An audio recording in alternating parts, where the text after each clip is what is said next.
Hello everyone, আসসালামু আলাইকুম। সবাই কেমন আছেন? আশা রাখি কাছে এবং দূরে যে যেখানে আছেন সবাই ভালো আছেন। আলহামদুলিল্লাহ আমরাও সবাই ভালো আছি। তো ভিউয়ার্স, আজকের ব্লগটি শুরু করেছি। এই তো রান্না বান্না থেকে এই যে মুরগিগুলো ফ্রাই করে নিচ্ছি। হঠাৎ করে মেহমান আসবে, মেহমানদের জন্য আয়োজন করা হচ্ছে। তো এই যা যা রান্না করতেছি সেটা একটু একটু করে আপনাদের সাথে শেয়ার করতেছি। এই তো এখন গরুর মাংসের মশলাগুলো ভালোভাবে কষিয়ে নিলাম। তো এখন গরুর মাংসটা রান্না বসিয়ে দিয়েছি। তো এই তো গরুর মাংসগুলো ভালো করে কষিয়ে তারপরে প্রেসার কুকারে দিয়ে দিব। তো এখন মশলার সাথে ভালো করে মিক্স করে নিচ্ছি। তো হঠাৎ করে মেহমান আসবে, তো মেহমানের জন্য এই সামান্য কিছু আয়োজন করতেছি। তো আয়োজন হচ্ছে, আজকের আয়োজন হলো যে গরুর মাংস, মুরগি ভুনা। তো যে মুরগিগুলো ভেজে নিচ্ছি। মুরগি ভালো করে একটু ভেজে নিলে তাহলে রোস্ট করলে অনেক ভালো হয়। তাই আজকে ঝাল রোস্ট করব, মিষ্টি রোস্ট করব না। তো মেহমান আসবে, আমার ছেলে শ্বশুর বাড়ি থেকে বেড়ে আসবে। তো সেই জন্য আর কি রান্না বান্না করতেছি। এই তো এখন মুরগি রোস্ট করা হয়ে গেছে, এখন নামিয়ে নেওয়ার পালা। আজকে সম্পূর্ণ রান্না দেখাবো না, কারণ সব রান্না তো সব সময় দেখাই। আজকে একটু একটু করে আপনাদের সাথে শেয়ার করব। তো এই যে মুরগির মাংসটা হয়ে গেছে, রান্না বান্নাও প্রায় শেষ। এখন পুরো ঘরটা গুছিয়ে নেওয়া হয়েছে। তো বাসায় আছে, আমার মেয়েরা আছে, ছেলের বউ আছে। তোরা সবাই মিলে সব পুরো ঘর গুছগাছ করে নিয়েছে। তো এটা আমার রুমটা ভালো তো গুছিয়ে নিলাম।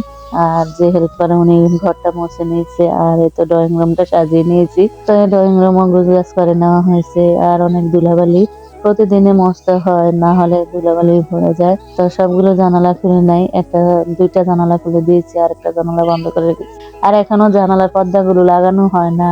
আমার ছেলে সময় পায় না, ও যে লাগিয়ে দিবে, ওগুলার স্ট্যান্ড লাগাতে হবে। তো এই তো মেহমান চলে এসেছে। এই তো ভাই পিঠা নিয়ে এসেছে, শীতের পিঠা, ফল, মিষ্টি। তো আর এই তো ডাইনিং রুমটাও সাজিয়ে ফেলেছে।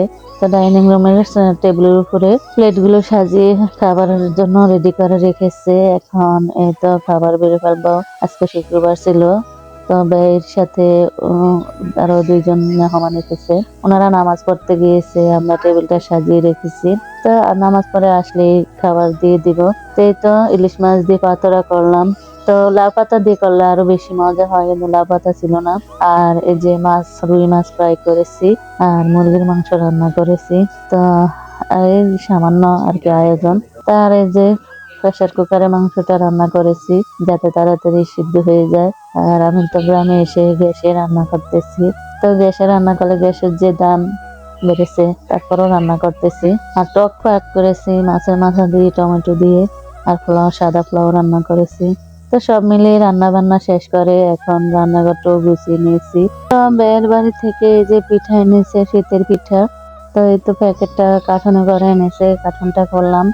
তো গরম গরম পিঠা বানাতে অনেকগুলো পিঠা ভেঙে গেছে। তো ওনাদের জন্য এই তো পিঠাগুলো নিচ্ছি সাজিয়ে। আর শীতের পিঠা ওনারা প্রতি বছরে আনে। তো এই তো বাড়ির সবাইকে দিব, আর মেহমানদেরকেও দিতেছি। তো শীতের পিঠা কে কে পছন্দ করেন কমেন্ট করে জানান। আর শীতের পিঠা খাওয়ার জন্য দাওয়াত রইলো, সবাই আমাদের বাড়িতে চলে আসবেন। তো ভিউয়ার্স, এই তো এখন এই দেখেন কতগুলো শীতের পিঠা। তো এগুলো অনেকগুলো পিঠা এনেছে, সবাইকে দিচ্ছি। তো আর কি, ভালো থাকবেন, সুস্থ থাকবেন। পরবর্তী ভিডিও দেখার আমন্ত্রণ রইলো। আজকের জন্য বিদায় নিচ্ছি। আল্লাহ হাফেজ।